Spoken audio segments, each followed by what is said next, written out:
사우디 왕실에서 충격적인 발언이 공개되었습니다. 사우디는 한국과 혈맹을 맺을 겁니다. 중동 위협이 고조되고 있는 상황에서 사우디의 선택이 화제가 되고 있는데요. 미국이나 프랑스도 다 제치고 한국을 선택했다는 점에서 이목이 집중되고 있습니다. 왕세자의 선택에는 결정적인 이유가 있다고 하는데요. 구독과 좋아요 부탁드리며 바로 시작하겠습니다. 그날 새벽 3시 왕궁 비상상황실의 적색 경보 등이 깜빡이기 시작했습니다. 이라크 국경 지역에서 감지된 이란군의 움직임은 단순한 정찰이 아니었어요. 위성 영상에는 친이란 민병대와 함께 이동하는 장갑차 부대가 선명하게 포착되었고 그들의 진행 방향은 명백히 사우디 국경을 향하고 있었습니다. 왕실 경호실장인 저는 급히 소집된 비상대책회의에 참석하며 가슴이 무거웠죠. 회의실에 들어서자 이미 국방부 장관과 정보부 수장 그리고 외교부 차관들이 긴급히 모여 있었습니다. 대형 스크린에는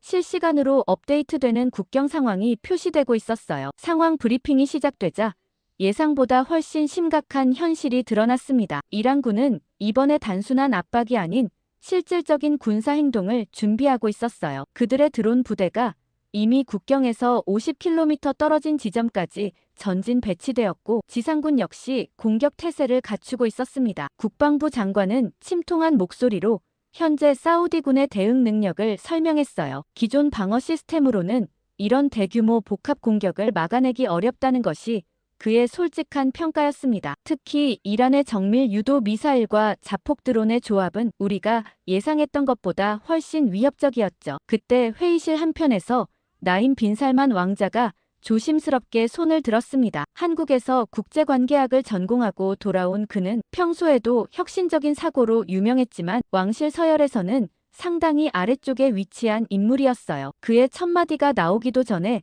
몇몇 고위 관료들의 시선에서 이미 불편함이 읽혔습니다. 아마도 서열도 높지 않은 나임 왕자가 바로 발언을 했기 때문이었겠죠. 나임 왕자는 최근 한국이 북한의 드론 침입 사태를 어떻게 대처했는지에 대한 자료를 꺼내들었어요. 그는 한국의 AI 기반 조기 경보 시스템과 정밀 요격 기술이 어떻게 단시간 내에 위협을 무력화시켰는지를 상세히 설명하기 시작했습니다. 하지만 그의 말이 채 끝나기도 전에 국방부 차관이 날카롭게 끼어들었죠. 국방부 차관은 이런 중대한 안보 회의에서 검증되지 않은 동향, 국가의 사례를 들먹이는 것 자체가 부적절하다고 질타했습니다. 그는 한국이라는 나라가 아직 중동의 복잡한 지정학적 환경을 이해하지 못하는 신흥국에 불과하다며 우리의 안보를 그런 실험적인 기술에 맡길 수는 없다고 단호하게 선을 그었어요. 정보부 수장 역시 비슷한 반응을 보였습니다. 그는 한국의 기술이 아무리 뛰어나다 해도 실제 중동 전장에서의 검증이 부족하다는 점을 지적했어요. 특히 이란과 같은 정교한 공격 체계에 맞서본 경험이 없는 기술을 신뢰하기는 어렵다고 강조했습니다. 거기까지만 해도 어느 정도 예의를 갖춘 발언이었지만 외교부 차관은 도를 지나친 것 같았습니다. 그는 나임 왕자가 한국 유학 경험 때문에 감정적으로 편향된 판단을 하고 있는 것 같다며 개인적인 호감과 국가의 생존 문제를 구분해야 한다고 지적했어요. 회의실의 분위기는 점점 나임 왕자에게 불리하게 돌아가고 있었습니다. 몇몇 고위 관료들은 나임 왕자의 서열을 의도적으로 언급하며 그의 발언권에 의문을 제기하기 시작했어요. 왕실 내에서도 아직 충분한 경험을 쌓지 못한 젊은 왕자가 이런 중대한 결정에 영향을 미치려 한다는 식으로 몰아가고 있었습니다. 나임 왕자는 결국 더 이상 말을 잇지 못하고 그대로 자리에 앉아야 했어요. 각 부서 관료들이 저마다 의견을 내긴 했지만 또렷한 해결책은 나오지 않았어요. 사실 결국은 다른 나라의 도움을 받아야 했기 때문이었겠죠. 바로 다음 날 외교부를 통해 각국의 방산업체 협력을 위한 제안서를 보내달라고 요청했습니다. 그렇게 비상회의가 끝난 지 이틀 후 리야드 킹 칼리드 국제공항은 전례 없는 분주함을 보이고 있었습니다. 평소보다 훨씬 많은 경호진과 의전팀이 배치되었고 VIP 전용 터미널에는 각국의 국기가 나란히 걸려 있었어요. 미국과 영국 그리고 프랑스의 고위급 외교 사절단이 동시에 사우디에 도착하는 초유의 상황이었죠. 왕실 의전실에서 근무하는 저는 이런 대규모 외교 활동을 처음 목격했습니다. 각국 대사들이 단순한 예방 차원이 아닌 명백히 목적을 가진 협상을 위해 왔다는 것이 분명했어요. 그들의 수행원 규모와 가져온 자료의 양만 봐도 이번 방문이 얼마나 중요한지 알 수 있었습니다. 가장 먼저 도착한 것은 미국 사절단이었어요. 국무부 차관보를 비롯해 국방부 고위 관계자 그리고 몇몇 주요 방산업체 임원들까지 포함된 대규모 팀이었습니다. 그들은 도착하자마자 왕궁 귀빈실에서 비공식 브리핑을 요청했고 준비해온 프레젠테이션 자료의 두께만 해도 상당했죠. 특히 로키드 마틴과 레이시온 같은 거대 방산업체 임원들이 직접 동행한 것을 보면 이번 협상의 규모가 얼마나 큰지 짐작할 수 있었습니다. 영국 사절단은 정말 어마어마했습니다. 전직 총리 보좌관 출신의 특별 고문과 런던 금융가의 거물들이 함께 왔어요. 그들은 단순한 군사 협력을 넘어 경제적 파트너십까지 아우르는 종합적인 제안을 준비해온 것 같았습니다. 심지어 BAE 시스템즈의 중동 담당 이사까지 동행했는데 이는 영국이 얼마나 이번 기회를 중요하게 생각하는지를 보여주는 대목이었죠. 다들 우리 사우디와 협력하기 위해 최선을 다한 모습인 것 같았습니다. 정말 인상 깊었던 건 프랑스 팀이었어요. 국방부 장관의 특별 대리인과 함께 파리의 고급 문화예술계 인사들까지 동행했습니다. 그들은 단순한 비즈니스가 아닌 문화적 품격을 앞세운 접근법을 취하려는 의도가 역력했죠. 달소 항공과 탈레스 그룹의 고위 임원들도 함께 왔는데 이들이 가져온 자료 케이스만 해도 수십 개에 달했습니다. 경호실장으로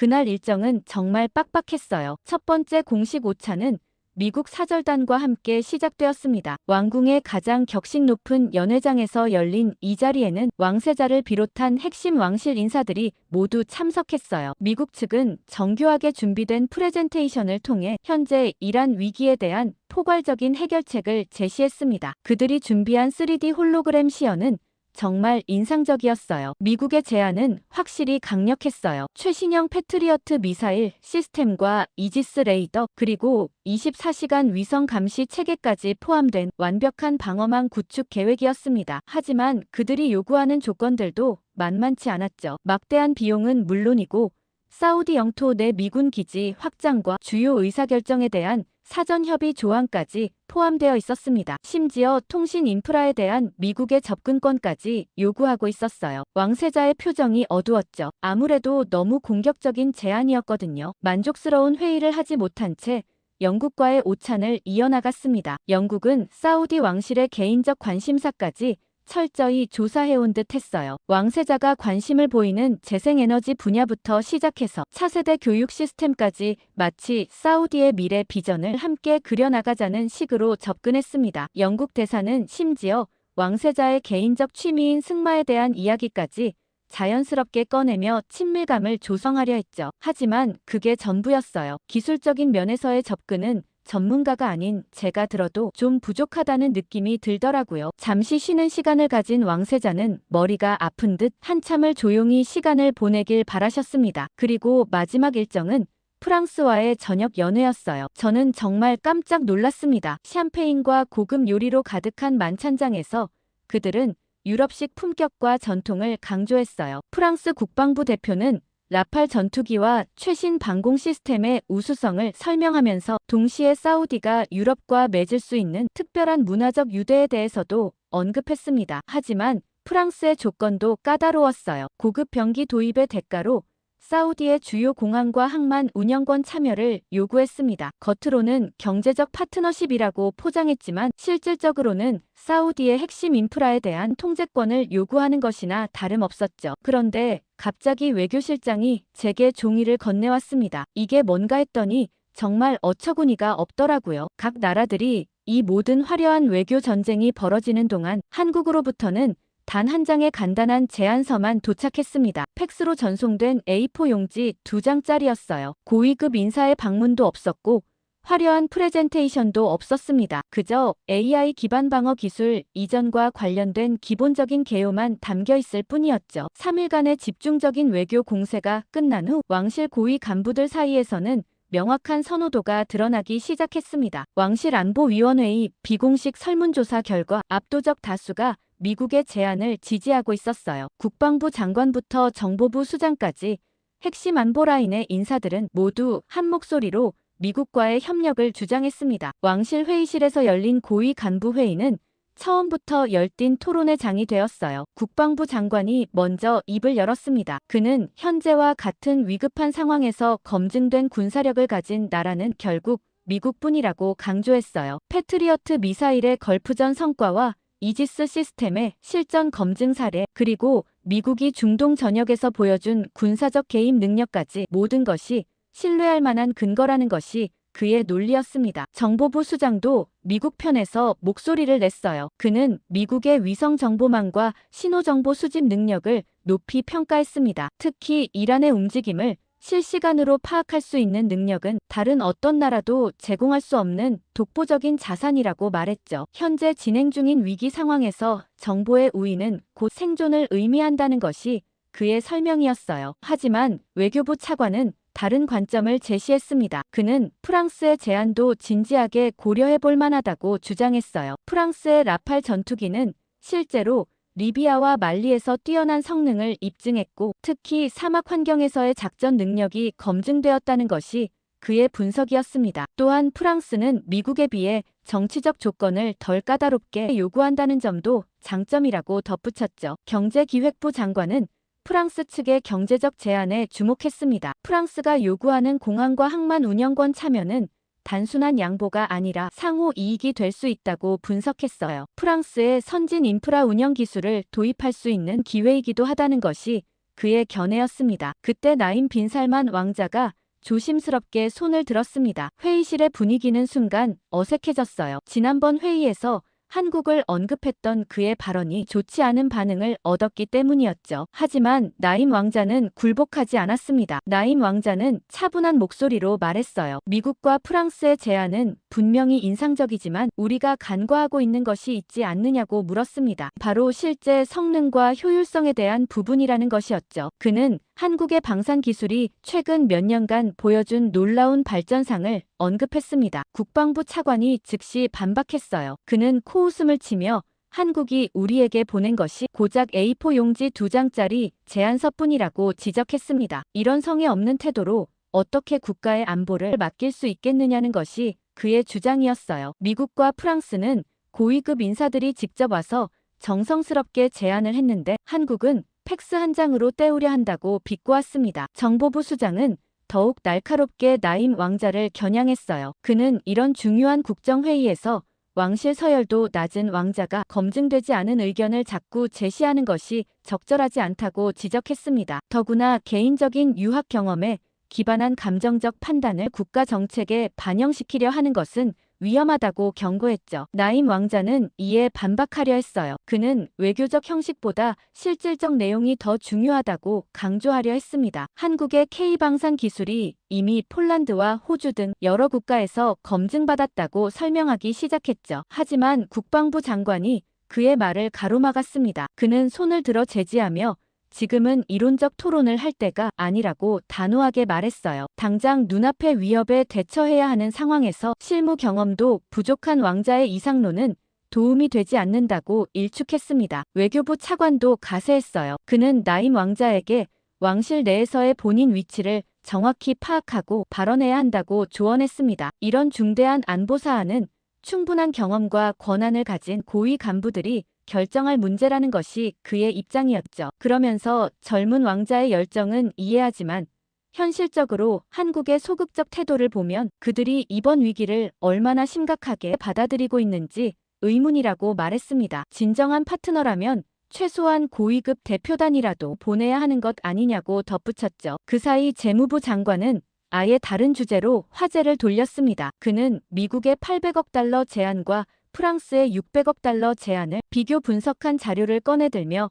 구체적인 비용 대비 효과에 대해 논의하자고 제안했어요. 나임 왕자의 발언은 자연스럽게 묻혀버렸습니다. 정보부 수장이 마무리를 지었어요. 그는 현재 상황에서 가장 중요한 것은 즉시 배치 가능한 검증된 시스템이라고 강조했습니다. 이론적 가능성이나 미래의 잠재력보다는 당장 이란의 위협을 막을 수 있는 현실적 방안이 우선이라는 것이 그의 결론이었죠. 토론이 끝날 무렵 나임 왕자는 완전히 고립된 상태였습니다. 그의 한국에 대한 믿음은 회의실에서 아무런 지지를 받지 못했어요. 오히려 왕실 내에서의 그의 위치와 발언권에 대한 의문만 증폭시켰을 뿐이었습니다. 회의실의 분위기는 여전히 미국 쪽으로 기울어져 있었고 이제 그것은 거의 기정사실처럼 받아들여지고 있었어요. 국방부 장관이 마지막으로 정리하며 말했습니다. 이제 세부적인 협상 조건만 조율하면 미국과의 협정 체결을 진행할 수 있을 것 같다고요. 나임 왕자의 목소리는 완전히 무시된 채 회의는 미국안 확정을 향해 나아가고 있었습니다. 그러던 어느 자정이 넘은 시각 왕궁의 복도는 고요함에 잠겨 있었습니다. 왕세자의 개인 거주구역을 담당하는 경호실장인 저는 야간 순찰을 마치고 막 자리로 돌아가려던 참이었어요. 달빛만이 대리석 복도를 은은하게 비추고 있는 평온한 밤이었죠. 그런데 갑자기 복도 끝에서 이상한 움직임이 포착되었습니다. 어둠 속에서 누군가가 조심스럽게 움직이고 있는 것 같았어요. 즉시 경계 태세를 갖추며 그 방향으로 다가갔습니다. 왕세자의 침실로 향하는 복도에서 정체불명의 인물이 움직인다는 것은 심각한 보안 위협을 의미했거든요. 그림자는 점점 더 뚜렷해졌고 분명히 왕세자의 침실 쪽으로 향하고 있었습니다. 저는 즉시 허리춤에 단검을 빼어들며 낮은 목소리로 경고했어요. 정체를 밝히지 않으면 즉시 제압하겠다고 말하면서 한 걸음씩 다가갔습니다. 침입자는 저의 경고에도 불구하고 계속 전진했어요. 이제 더 이상 참을 수 없었습니다. 저는 단검을 목에 겨누며 즉시 정체를 밝히라고 강하게 요구했죠. 그 순간 달빛에 비친 얼굴을 보고 깜짝 놀랐습니다. 다름 아닌 나임 빈살만 왕자였던 것이에요. 저는 급히 단검을 내리며 깊이 고개를 숙였습니다. 하지만 동시에 큰 의아함이 들었어요. 왜 나임 왕자가 이런 늦은 시간에 몰래 왕세자의 침실을 찾는 것일까요? 정상적인 방문이라면 사전에 경호실에 알렸을 텐데 이렇게 은밀하게 움직이는 것을 보면 뭔가 긴급한 사안이 있는 것 같았습니다. 나임 왕자는 제게 조용히 해달라는 신호를 보내며 왕세자를 깨워야 한다고 속삭였어요. 그의 표정에서 평소와는 다른 절박함이 느껴졌습니다. 저는 잠시 망설였지만 왕자의 간절한 부탁을 거절할 수는 없었죠. 다만 보안상 제가 먼저 들어가서 왕세자에게 상황을 알리겠다고 말했습니다. 왕세자의 침실 문을 조심스럽게 두드렸어요. 몇 번의 노크 끝에 왕세자가 잠에서 깨어났습니다. 저는 나임 왕자가 긴급히 만나고 싶어 한다고 전했죠. 왕세자는 처음에는 의아해했지만 동생의 방문을 거절하지는 않았습니다. 나임 왕자가 침실로 들어서자마자 문을 닫고 저에게도 밖에서 대기하라고 했어요. 형제간의 사적인 대화가 필요한 상황인 것 같았습니다. 저는 복도에서 대기하며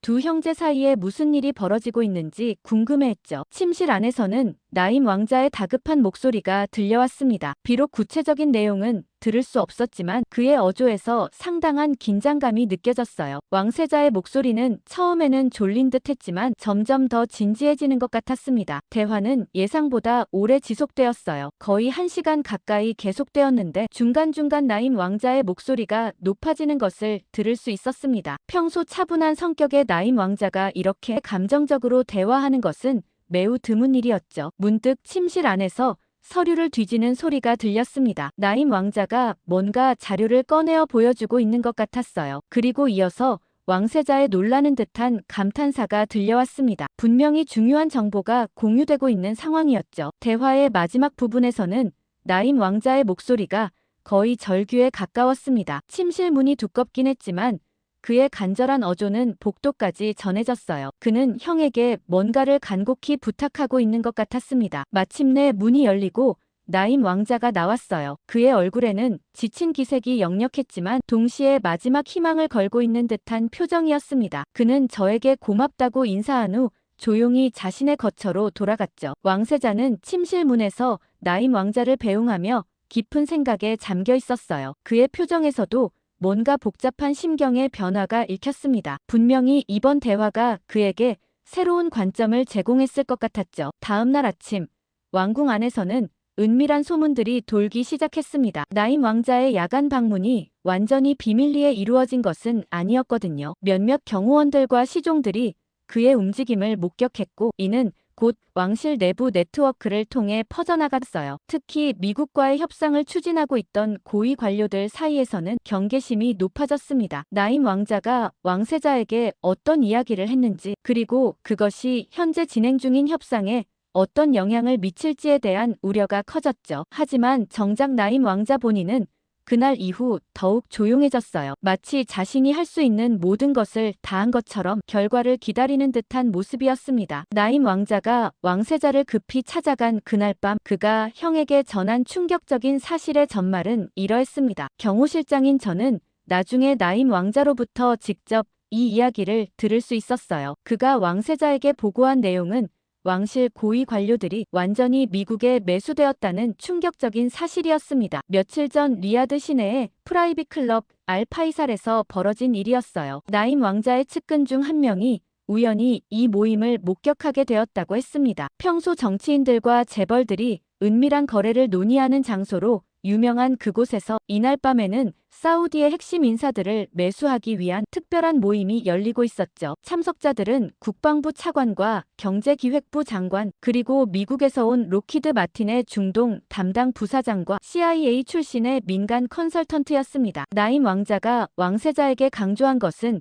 이 두 장관이 이미 완전히 미국 편으로 돌아섰다는 사실이었어요. 먼저 국방부 차관의 이야기를 들려주었습니다. 록히드 마틴 부사장이 그에게 건넨 것은 단순한 기념품이 아니었어요. 스위스제 최고급 시계 파텍 필립과 함께 다이아몬드가 박힌 커프스 단추 세트였다고 했습니다. 시계만 해도 50만 달러가 넘는 가치였다고 나임 왕자는 왕세자에게 설명했어요. 하지만 진짜 문제는 그 다음이었습니다. 부사장이 차관에게 건넨 서류 봉투 안에는 스위스 은행 계좌 정보와 함께 500만 달러가 이미 입금되었다는 증명서가 들어있었다고 했어요. 이는 향후 미국과의 방산 계약이 성사될 경우 추가로 2천만 달러를 더 지급하겠다는 약속과 함께였습니다. 나임 왕자는 왕세자에게 이것이 명백한 뇌물이라고 강조했죠. 더욱 충격적인 것은 차관의 반응이었다고 했습니다. 그는 이런 거액의 뇌물을 받고도 전혀 주저하지 않았어요. 오히려 미국 측에 감사 인사를 표하며 왕세자를 어떻게 설득할지에 대한 구체적인 계획까지 제시했다고 나임 왕자가 왕세자에게 보고했습니다. 차관은 한국 기술에 대한 가짜 평가서를 작성해서 한국 무기의 결함을 과장하겠다고 약속했다는 것이었어요. 경제기획부 장관의 경우는 더욱 정교한 방식으로 매수되었다고 왕세자에게 알렸습니다. 미국 측은 그의 약점을 철저히 파악하고 있었어요. 장관의 아들이 하버드 경영대 학원에 지원했지만 불합격했다는 사실, 그리고 그의 부인이 뉴욕에서 갤러리 사업을 하고 싶어 한다는 개인적인 정보까지 모두 알고 있었다고 했습니다. CIA 출신 컨설턴트가 장관에게 제시한 조건은 매우 매력적이었다고 나임 왕자가 왕세자에게 상세히 설명했어요. 첫째, 아들을 하버드 경영대학원에 특별 전형으로 입학시켜주겠다는 것이었습니다. 둘째, 부인의 갤러리 사업을 위해 맨하탄 소호 지역의 최고급 건물에 임대료 없이 5년간 사용할 수 있는 공간을 제공하겠다고 했어요. 게다가 컨설턴트는 장관 개인 명의로 케이맨 제도에 설립된 페이퍼 컴퍼니의 지분 증서를 건넸다고 했어요. 이 회사는 명목상 에너지 컨설팅 회사였지만 실제로는 미국 방산업체들로부터 매년 1,000만 달러의 컨설팅 수수료를 받기로 되어 있었다고 나임 왕자가 왕세자에게 폭로했습니다. 그러자 그는 미국 측에 감사를 표하며 경제적 논리를 사용해서 왕세자를 설득하겠다고 약속했다고 합니다. 한국과의 협력은 경제적으로 불안정하고 위험하다는 가짜 보고서를 작성하겠다고 했고, 반대로 미국과의 협력이 가져올 경제적 파급 효과를 과장해서 부풀리겠다고 약속했다는 것이었어요. 나임 왕자가 왕세자에게 가장 강조한 것은 이 두 핵심 인사들이 이제 완전히 미국의 꼭두각시가 되었다는 사실이었습니다. 그들은 더 이상 사우디의 국익을 위해 일하는 것이 아니라 자신들의 개인적 이익과 미국의 이익을 위해 일하게 되었다는 것이죠. 특히 충격적이었던 것은 이들이 나임 왕자를 직접적으로 견제하기로 합의했다는 부분이었어요. 차관과 장관은 미국 측과 함께 나임 왕자의 영향력을 무력화시키기 위한 구체적인 계획을 세웠다고 했습니다. 그의 한국 유학 경험을 이용해서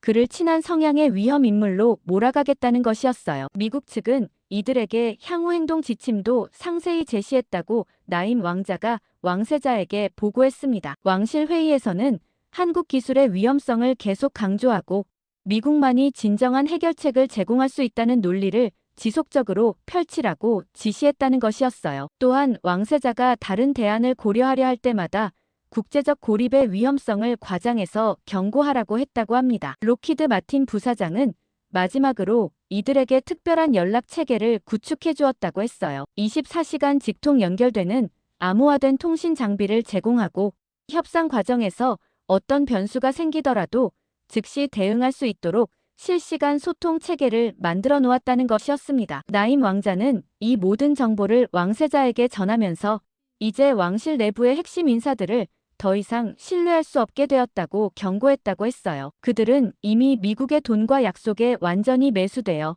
사우디의 진정한 국익보다는 개인의 이익과 미국의 이익을 우선시하게 되었다는 것이었습니다. 가장 위험한 것은 이들이 앞으로 왕세자에게 올리는 모든 보고서와 건의사항이 미국의 의도에 따라 조작될 것이라는 점이었어요. 나임 왕자는 왕세자에게 이제 이들의 말을 전혀 믿어서는 안 된다고 간곡히 호소했다고 했습니다. 나임 왕자의 충격적인 폭로를 들은 왕세자는 며칠간 깊은 고민에 빠져 있었습니다. 경호실장인 저는 그 기간 동안 왕세자의 표정 변화를 지켜볼 수 있었어요. 평소와 달리 매우 신중하고 조심스러운 모습이었죠. 그리고 사흘 후 왕세자는 예상치 못한 결정을 내렸습니다. 왕세자가 나임 왕자를 은밀히 불러 특별한 임무를 맡겼다는 소식을 들었어요. 한국의 방산업체 고위 간부를 비공식적으로 초청하라는 지시였습니다. 하지만 이것은 절대 공식 채널을 통해서는 안 되고 완전히 비밀리에 진행되어야 한다는 조건이 붙었죠. 나임 왕자는 즉시 자신의 개인적 네트워크를 활용했습니다. 한국 유학 시절 알게 된 인맥들을 통해 한국 방산업계에 조심스럽게 접촉했어요. 며칠간의 은밀한 협의 끝에 마침내 한국의 주요 방산기업 임원이 개인 자격으로 사우디를 방문하기로 합의했습니다. 이 모든 과정에서 저는 보안 업무를 담당했어요. 한국 간부의 입국부터 체류, 그리고 회의 장소까지 모든 것을 극비리에 처리해야 했습니다. 공항에서의 의전도 최소화했고 심지어 일반적인 VIP 대우도 생략했죠. 마치 평범한 사업가가 개인 여행을 오는 것처럼 위장했습니다. 한국 간부가 도착한 것은 목요일 오후였어요. 킹 칼리드 국제공항의 일반 터미널을 통해 조용히 입국했습니다. 저는 개인 차량으로 그를 픽업했고 호텔이 아닌 왕궁 외곽의 별궁으로 직접 모셨어요. 이곳은 평소 왕실 가족들의 사적인 모임에만 사용되는 곳으로 외부의 시선을 완전히 차단할 수 있었습니다. 한국에서 온 간부는 생각보다 젊었습니다. 40대 중반 정도로 보였는데 인상이 매우 진지하고 신중해 보였어요. 그는 큰 서류 가방 하나만 들고 왔는데 미국이나 유럽 사절단들이 가져온 화려한 프레젠테이션 자료들과는 대조적이었습니다. 별궁에 도착한 후 저는 그를 작은 회의실로 안내했어요. 이곳은 대형 스크린이나 화려한 장식 없이 간소하게 꾸며진 공간이었습니다. 왕세자와 나임 왕자가 이미 도착해 기다리고 있었죠. 분위기는 공식적인 국가 간 회의라기보다는 개인적이고 진솔한 대화의 장 같았어요. 한국 간부는 먼저 이런 비공식적인 만남에 응해준 것에 대해 감사 인사를 표했습니다. 그는 한국 정부와 기업이 사우디의 현재 상황을 충분히 이해하고 있으며 진정한 도움을 주고 싶다는 의사를 전했어요. 하지만 동시에 한국의 입장도 솔직하게 설명했습니다. 그의 첫마디는 매우 인상적이었어요. 한국이 사우디에 제공할 수 있는 것은 화려한 약속이나 정치적 보장이 아니라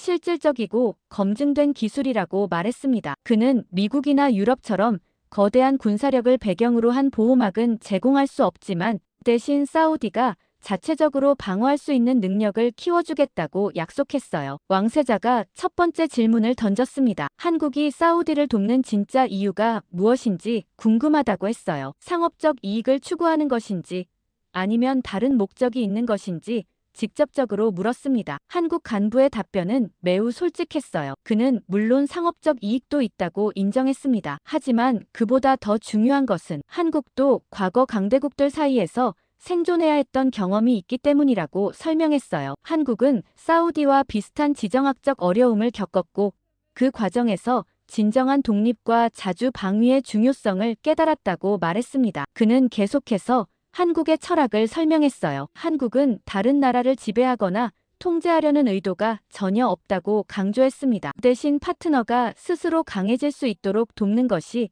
한국의 방식이라고 했어요. 이는 미국이나 유럽의 접근법과는 근본적으로 다른 철학이었죠. 나임 왕자가 구체적인 기술 내용에 대해 질문했습니다. 한국이 제공할 수 있는 방어 시스템이 정확히 무엇이며 이란의 위협에 얼마나 효과적으로 대응할 수 있는지 알고 싶다고 했어요. 한국 간부는 서류 가방에서 간단한 자료를 꺼내며 설명을 시작했어요. 그는 한국의 대공미사일 시스템과 천궁 방공 시스템의 성능을 상세히 설명했습니다. 특히 이 시스템들이 북한의 다양한 미사일과 드론 공격을 성공적으로 요격한 실전 경험을 강조했어요. 더 인상적이었던 것은 한국형 이지스 시스템에 대한 설명이었습니다. 한국 간부는 이 시스템이 기존 미국 이지스와는 다른 독창적인 기술을 포함하고 있다고 말했어요. 특히 다중 표적 동시 요격 능력과 전자전 대응 능력이 뛰어나다고 설명했습니다. 왕세자가 가장 중요한 질문을 던졌어요. 만약 한국이 사우디를 돕게 된다면 미국이나 다른 강대국들의 압력에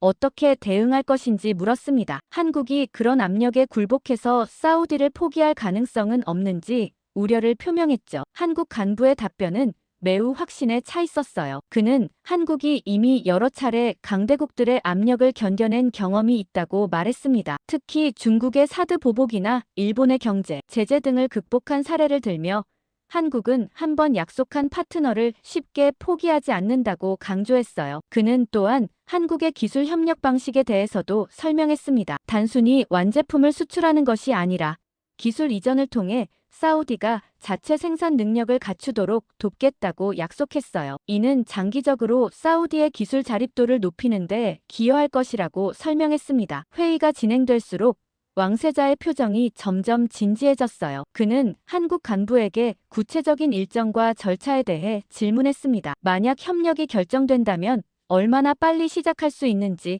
그리고 어떤 단계로 진행될 것인지 알고 싶다고 했어요. 한국 간부는 매우 현실적인 답변을 제시했습니다. 즉시 배치 가능한 임시 방어 시스템부터 시작해서 단계적으로 고도화된 시스템을 구축해 나가겠다고 제안했어요. 특히 초기 단계에서는 기존 사우디 시스템과의 호환성을 최대한 보장하겠다고 약속했습니다. 회의 마지막에 왕세자가 결정적인 질문을 던졌어요. 왜 한국은 사우디를 도우려 하는지, 그리고 한국이 원하는 것이 정확히 무엇인지 다시 한번 명확히 해달라고 요청했습니다. 한국 간부의 마지막 답변은 회의실의 분위기를 완전히 바꿔놓았어요. 그는 한국도 과거 강대국의 틈바구니에서 살아야 했던 나라라고 말했습니다. 그 과정에서 진정한 친구와 가짜 친구를 구분하는 법을 배웠다고 했어요. 한국은 사우디의 친구가 되기 위해 왔지 주인이 되기 위해 오지 않았다고 분명히 선언했습니다. 한국 간부와의 비밀 회동이 있은 지 이틀 후 왕실 안보회의가 다시 소집되었습니다. 경호실장인 저는 회의실 밖에서 대기하며 내부 상황을 파악할 수 있었어요. 이번 회의는 이전과는 완전히 다른 양상을 보였습니다. 왕세자의 태도 변화가 눈에 띄게 나타났거든요. 회의가 시작되자마자 국방부 장관이 적극적으로 미국 안의 장점을 강조하기 시작했어요. 그는 최근 이란의 위협이 더욱 구체화되고 있다며 즉시 배치 가능한 검증된 시스템이 필요하다고 주장했습니다. 패트리어트 미사일과 이지스 레이더의 실전 경험을 다시 한번 강조하며 이런 위급한 상황에서 실험적인 선택을 할 여유는 없다고 못 박았죠. 경제기획부 장관도 가세했어요. 그는 미국과의 협력이 가져올 경제적 파급 효과를 과장되게 설명했습니다. 방산 협력뿐만 아니라 에너지, 금융, 기술 분야에서의 종합적 파트너십이 사우디 경제에 미칠 긍정적 영향을 장황하게 늘어놓았어요. 반면 다른 대안들은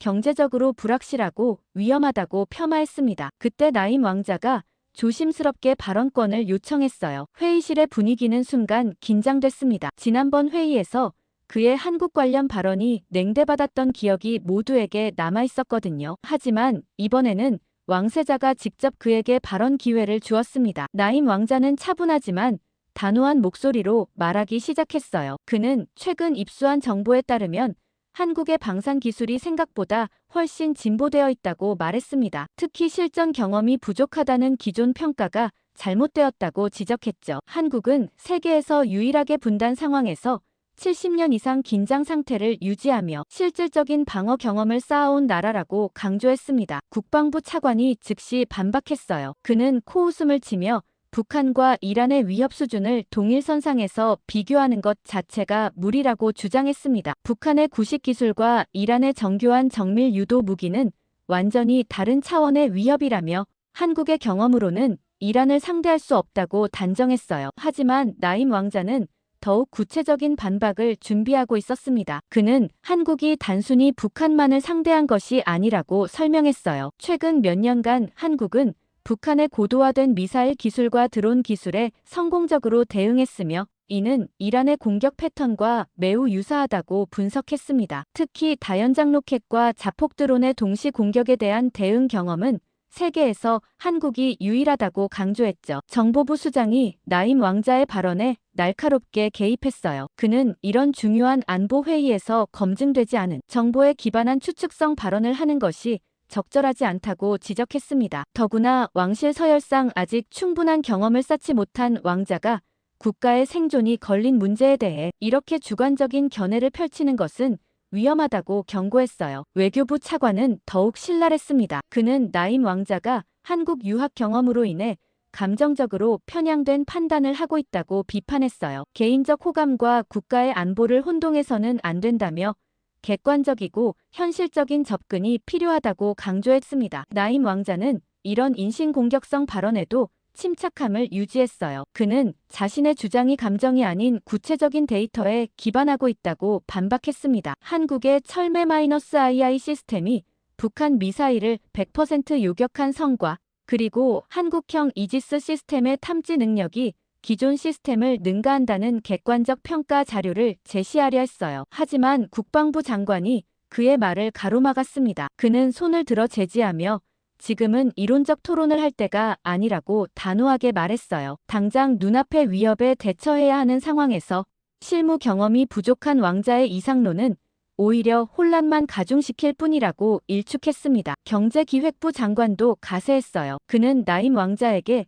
현실을 직시하라고 조언했습니다. 한국이 아무리 좋은 기술을 가지고 있다 해도 그들의 소극적인 태도를 보면 진정한 파트너로서의 의지가 의심스럽다고 지적했어요. 고작 A사 용지 2장짜리 제안서로 국가의 안보를 맡기자는 것이냐며 비꼬았습니다. 정보부 수장은 더욱 직접적으로 나임 왕자의 발언권에 의문을 제기했어요. 그는 왕실 내에서의 서열과 경험을 고려할 때 이런 중대한 결정에 영향을 미치려는 시도 자체가 부적절하다고 지적했습니다. 충분한 실무 경험을 쌓은 후에 의견을 개진해도 늦지 않다며 지금은 경험 많은 고위 간부들의 판단을 따르는 것이 현명하다고 충고했어요. 나임 왕자는 마지막으로 핵심적인 질문을 던지려 했습니다. 과연 우리가 원하는 것이 강력한 보호자를 얻는 것인지 아니면 진정한 자주 방위 능력을 기르는 것인지 생각해봐야 한다고 말하려 했어요. 하지만 그의 말이 끝나기도 전에 여러 간부들이 동시에 반박하기 시작했습니다. 외교부 차관은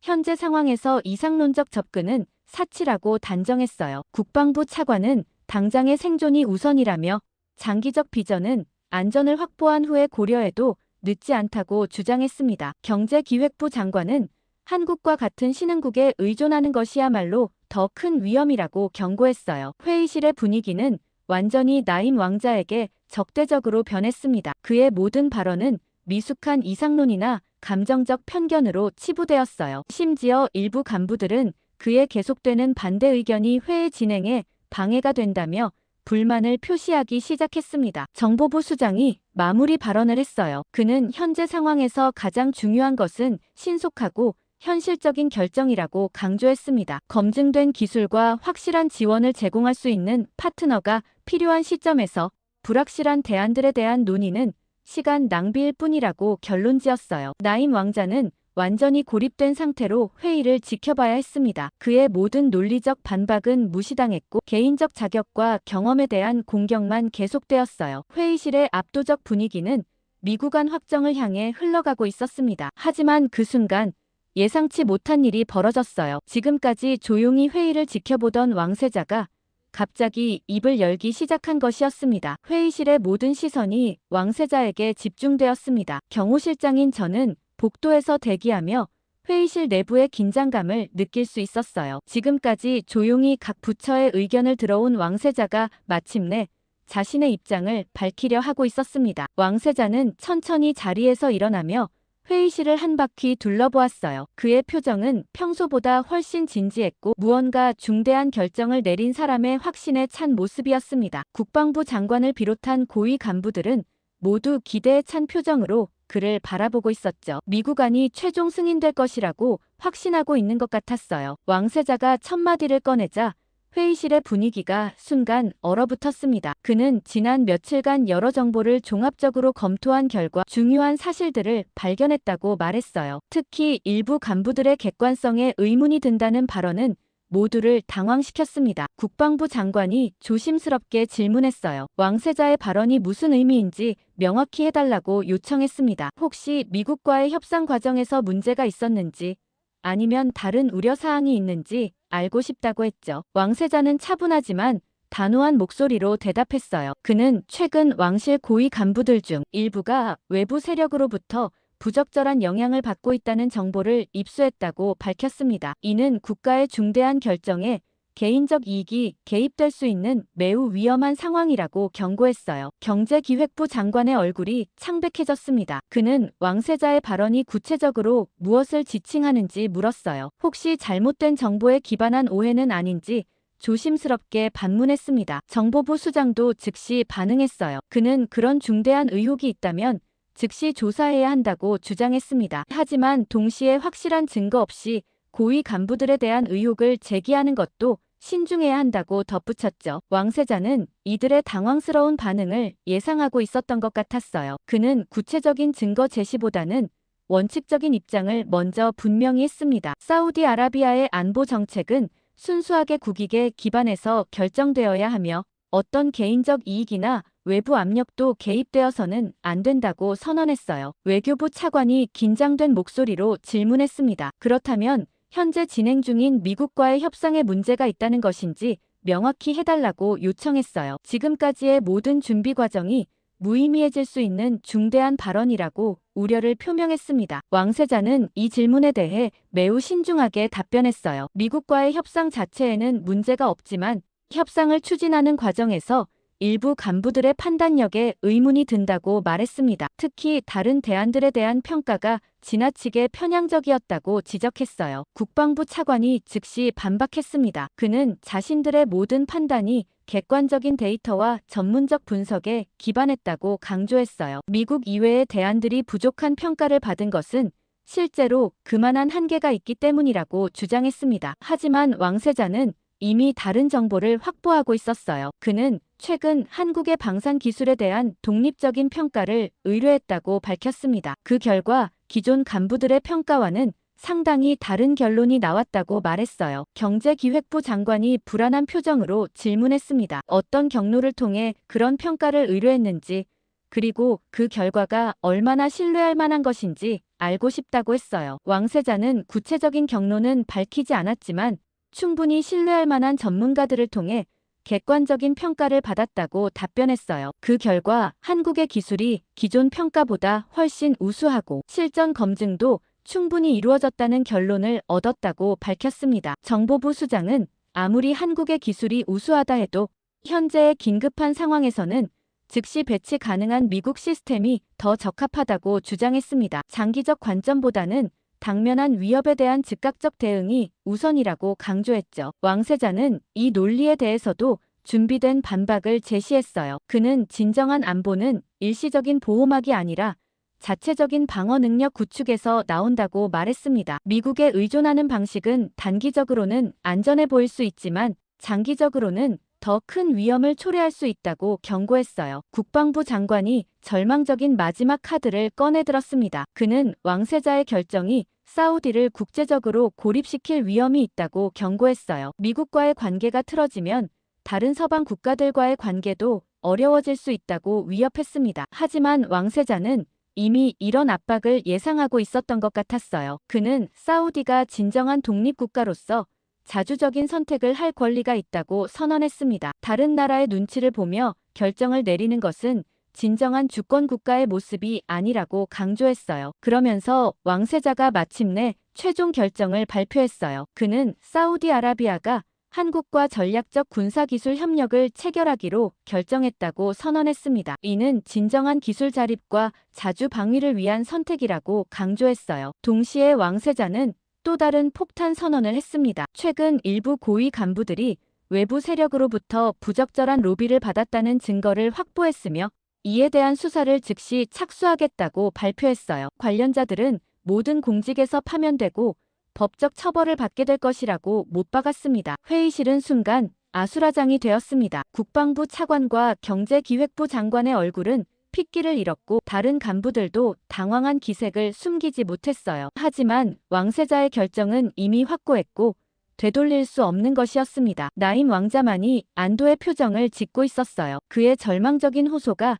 마침내 결실을 맺은 순간이었습니다. 왕세자는 그에게 한국과의 후속 협상을 총괄하라는 임무를 맡겼어요. 왕세자의 충격적인 발표가 있은 지 불과 몇 시간 만에 소식은 외교 채널을 통해 전 세계로 퍼져나갔습니다. 경호실장인 저는 왕궁 내부의 급변하는 분위기를 직접 목격할 수 있었어요. 파면된 고위 간부들이 황급히 짐을 싸는 모습과 함께 각국 대사관에서 쏟아지는 긴급 연락들로 왕궁은 그야말로 전쟁터 같았습니다. 가장 먼저 반응을 보인 것은 미국이었어요. 주사우디 미국 대사관에서는 즉시 성명서를 발표했습니다. 표면적으로는 사우디의 주권적 결정을 존중한다고 했지만 그 이면의 메시지는 완전히 달랐죠. 성명서에는 사우디가 검증되지 않은 기술에 국가 안보를 맡기는 것에 대한 깊은 우려가 담겨 있었어요. 더욱 노골적인 반응은 미국 언론을 통해 나타났습니다. CNN과 폭스뉴스는 거의 동시에 특별 보도를 내보냈어요. 헤드라인은 가혹했습니다. 사우디,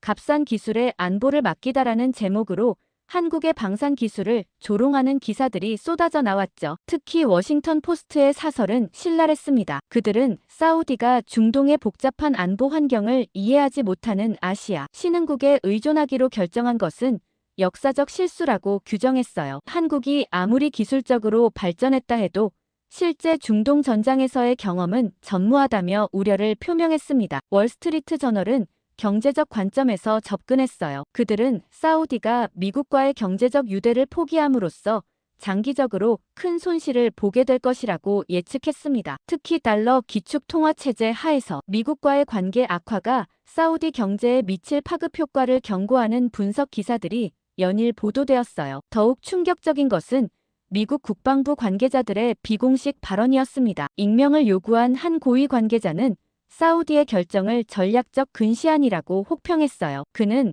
한국의 기술이 북한이라는 제3세계 국가를 상대로 한 경험에 불과하며 이란과 같은 정교한 군사기술을 보유한 국가에는 전혀 적용될 수 없다고 단언했습니다. 특히 프랑스 국방부 관계자들의 반응은 거의 조롱에 가까웠어요. 한 고위 관계자는 기자들에게 사우디가 아시아의 작은 나라에 중동의 운명을 맡기기로 했다며 빈정거렸습니다. 그는 한국이 프랑스와 같은 글로벌 군사 강국의 경험과 기술을 대체할 수 있다고 생각하는 것 자체가 착각이라고 말했어요. 하지만 가장 치명적인 타격은 실질적인 조치들이었어요. 미국은 사우디와 진행 중이던 다른 협력 프로젝트들에 대한 재검토를 시작했다고 발표했습니다. 에너지 분야에서의 기술 협력과 금융 서비스 제공에 대해서도 새로운 조건들을 검토하고 있다고 밝혔죠. 한국 방산업체들의 반응은 매우 신중했습니다. 그들은 언론 인터뷰에서 화려한 약속이나 과장된 홍보 대신 실질적인 성과로 증명하겠다는 의지만을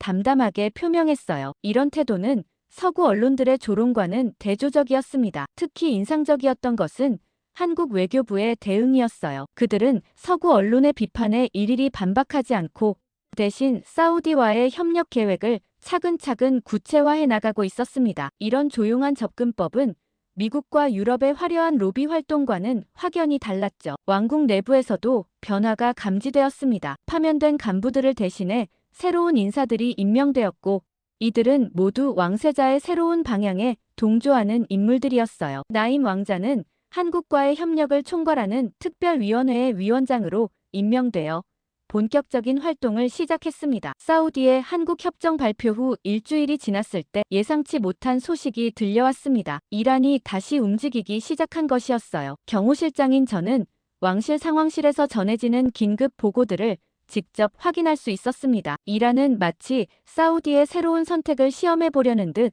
도발적인 행동을 재개했어요. 첫 번째 경보는 새벽 4시에 울렸습니다. 사우디 북부 국경 지역의 레이더 기지에서 정체불명의 비행체들이 감지되었다는 보고였어요. 초기 분석 결과 이란제 드론으로 추정되는 20여 기의 무인기가 사우디 영공을 향해 접근하고 있었습니다. 상황실은 즉시 비상체제로 전환되었어요. 국방부의 새로운 장관과 참모진들이 긴급 소집되었고 기존 방어 시스템의 가동 준비가 시작되었습니다. 하지만 모든 사람의 마음속에는 같은 우려가 자리 잡고 있었어요. 한국과의 새로운 협력이 아직 구체화되지 않은 상황에서 과연 현재의 시스템만으로 이 위협을 막아낼 수 있을까 하는 불안감이었죠. 드론들의 비행 패턴은 매우 정교했습니다. 그들은 단순히 직진하는 것이 아니라 기존 레이더망의 사각지대를 교묘히 이용하며 접근하고 있었어요. 이는 이란이 사우디의 방어 체계를 면밀히 분석했다는 것을 의미했습니다. 상황실에서는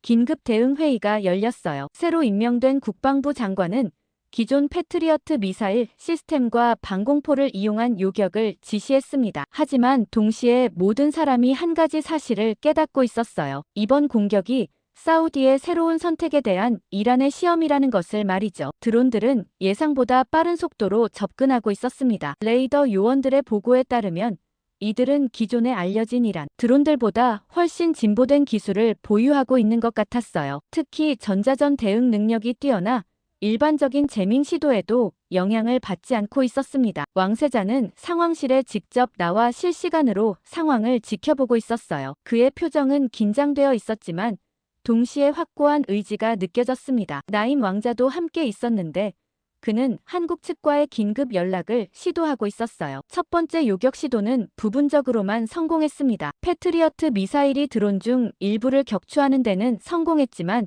예상보다 많은 미사일이 소모되었어요. 더욱 문제가 된 것은 일부 드론들이 요격망을 뚫고 계속 진입하고 있다는 사실이었습니다. 상황실의 긴장감은 극도로 높아졌어요. 방공 관제사들의 목소리에는 당황감이 역력했습니다. 기존 시스템만으로는 이런 대규모이면서도 정교한 드론 공격을 완전히 막아내기 어렵다는 것이 명확해지고 있었어요. 국방부 장관은 두 번째 요격선을 가동하라고 지시했습니다. 더 많은 패트리어트 미사일과 방공포가 동원되었지만 결과는 여전히 불완전했어요. 드론들 중 상당수가 격추되었지만 몇 기는 여전히 사우디 영토 깊숙이 침투하고 있었습니다. 이때 예상치 못한 일이 벌어졌어요. 나임 왕자가 한국 측으로부터 받은 긴급 연락이었습니다. 한국의 방산업체에서는 이미 사우디의 상황을 파악하고 있었고 임시 지원 방안을 제시해왔다는 것이었어요. 한국 측의 제안은 놀라웠습니다. 그들은 이미 준비해둔 이동식 방공 시스템을 즉시 사우디에 전개할 수 있다고 했어요. 물론 이는 임시 조치에 불과했지만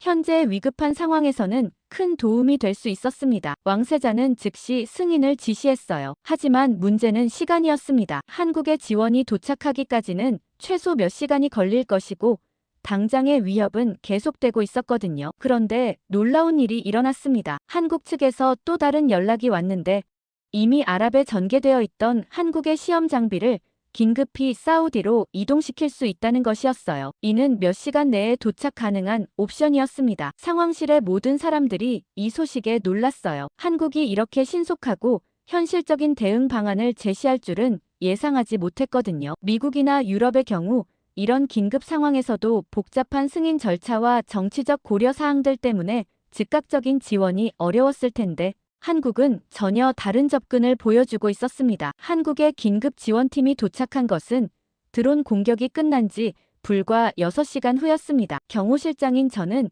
킹칼리드 국제공항에서 그들의 도착을 직접 목격했어요. 예상과 달리 그들이 가져온 장비는 그리 크지 않았습니다. 대형 수송기 한 대에 실을 수 있을 정도의 컴팩트한 시스템이었죠. 한국 팀을 이끈 것은 40대 초반의 젊은 기술자였어요. 그는 자신을 한국항공우주산업의 방공 시스템 총괄 엔지니어라고 소개했습니다. 그의 첫 마디는 매우 인상적이었어요. 화려한 인사말 대신 즉시 작업에 들어가고 싶다고 말했거든요. 가장 놀라운 것은 그들이 가져온 시스템의 설치 속도였습니다. 한국팀은 도착한 지 2시간 만에 임시 방공 시스템을 완전히 가동 상태로 만들어 놓았어요. 이는 기존 서구 시스템들이 설치에 며칠씩 걸리는 것과는 비교할 수 없는 신속함이었습니다. 시스템의 핵심은 AI 기반 통합 관제 시스템이었어요. 한국 엔지니어의 설명에 따르면 이 시스템은 기존 사우디의 레이더와 방공 장비들을 모두 연결해서 하나의 통합 네트워크로 만든다고 했습니다. 각각 따로 작동하던 장비들이 마치 하나의 거대한 시스템처럼 협력하게 되는 것이었죠. 왕세자와 나임 왕자는 직접 현장을 방문해서 시스템 가동 과정을 지켜보았어요. 한국 엔지니어는 자신감에 차서 시스템의 특징들을 설명했습니다. 특히 인상적이었던 것은 실시간 학습 기능이었어요. 시스템이 공격 패턴을 분석해서 스스로 대응 방식을 개선해 나간다는 것이었습니다. 하지만 진짜 시험은 며칠 후에 왔어요. 이란이 다시 한번 도발을 시도한 것이었습니다. 이번에는 더욱 교묘했어요. 새벽 시간을 이용해서 더 많은 드론들을 보내왔고 동시에 미사일까지 함께 발사했습니다. 상황실에서는 즉시 비상경보가 울렸어요. 레이더 화면에는 25기의 드론과 함께 3발의 미사일이 감지되었습니다. 이는 이전 공격보다 훨씬 대규모이면서도 복합적인 위협이었죠. 새로운 국방부 장관은 긴장된 목소리로 한국 시스템의 가동을 지시했어요. 한국 엔지니어는 침착하게 통합 관제 시스템을 활성화했습니다. 그 순간부터 상황실의 모든 화면이 완전히 바뀌었어요. 기존에는 각각 따로 표시되던 정보들이 하나의 통합된 화면으로 나타났습니다. 모든 위협 요소들이 실시간으로 분석되고 최적의 요격 방안이 자동으로 계산되었어요. 시스템은 각 드론과 미사일의 특성을 즉시 파악하고 가장 효율적인 대응 순서를 제시했습니다. 첫 번째 요격이 시작되었어요. 한국 시스템은 기존 사우디의 패트리어트 미사일을 조정해서 가장 위험한 표적부터 차례로 공격하기 시작했습니다. 놀라운 것은 그 정확도였어요. 발사된 미사일들이 거의 모두 명중했거든요. 동시에 방공포들도 완벽하게 조율되어 작동했습니다. AI 시스템이 각 방공포의 위치와 성능을 계산해서 최적의 사격 각도와 타이밍을 제시했어요. 기존에는 혼란스럽던 방공작전이 마치 오케스트라처럼 조화롭게 진행되었습니다. 가장 인상적이었던 것은 전자전 대응이었어요. 이란의 드론들이 재밍을 시도했지만 한국 시스템은 즉시 이를 감지하고 대응했습니다. 시스템이 자동으로 주파수를 변경하고 다중 채널을 이용해서 통신을 유지했어요. 불과 15분 만에 모든 위협이 무력화되었습니다. 상황실은 잠시 정적에 빠졌어요. 모든 사람이 방금 목격한 상황을 믿기 어려워하는 것 같았습니다. 새로운 국방부 장관이 먼저 입을 열었어요. 그는 한국 엔지니어에게 이런 놀라운 성과가 어떻게 가능했는지 물었습니다. 엔지니어의 답변은 간단했어요. 기존 장비들의 성능 자체에는 문제가 없었는데 단지 조율과 통합이 부족했을 뿐이라는 것이었습니다. 나임 왕자는 감탄을 금치 못했어요. 그는 한국 시스템이 단순히 새로운 무기를 제공하는 것이 아니라 기존 자원을 최대한 활용하게 해준다는 점에 주목했습니다. 이는 완전히 새로운 장비를 도입하는 것보다 훨씬 경제적이면서도 효과적인 방법이었어요. 왕세자는 한국 엔지니어에게 이 시스템의 확장 가능성에 대해 질문했어요. 전국 규모로 적용할 수 있는지, 그리고 더 대규모의 공격에도 대응할 수 있는지 알고 싶다고 했습니다. 한국 엔지니어의 답변은 자신감에 차 있었어요. 현재 시스템은 시범 버전에 불과하며 완전한 시스템이 구축되면 현재보다 10배 이상의 위협에도 대응할 수 있다고 설명했습니다. 더 중요한 것은 시스템이 계속 학습하고 발전한다는 점이었어요. 상황실에 있던 사우디 군 수뇌부들은 완전히 놀란 표정이었어요. 그들 중 한 명이 중얼거렸습니다. 우리가 이 정도 능력을 손에 넣은 건가? 이는 모든 사람의 마음을 대변하는 말이었어요. 통신실에서는 각국 대사관으로부터 문의가 쏟아지고 있었습니다. 이란의 공격과 사우디의 완벽한 방어 소식이 외교 채널을 통해 빠르게 퍼져나가고 있었어요. 특히 미국과 유럽의 반응이 주목되었습니다. 한국 엔지니어는 마지막으로 중요한 정보를 제공했어요. 이번 공격을 통해 수집된 데이터를 분석한 결과 이란의 공격 패턴과 기술 수준을 정확히 파악할 수 있게 되었다는 것이었습니다. 이는 향후 더 효과적인 방어체계 구축에 귀중한 정보가 될 것이었어요. 왕세자는 이 모든 결과를 보며 깊은 만족감을 느끼는 것 같았어요. 미국과 유럽의 조롱을 받으며 내린 결정이었지만 이제 그 선택이 옳았다는 것이 명확히 증명되었거든요. 나임 왕자는 즉시 한국 본사에 연락해서 본격적인 시스템 도입을 위한 협상을 시작하자고 제안했어요. 더 이상 망설일 이유가 없었습니다. 한국의 기술이 실전에서 완벽하게 검증되었으니까요.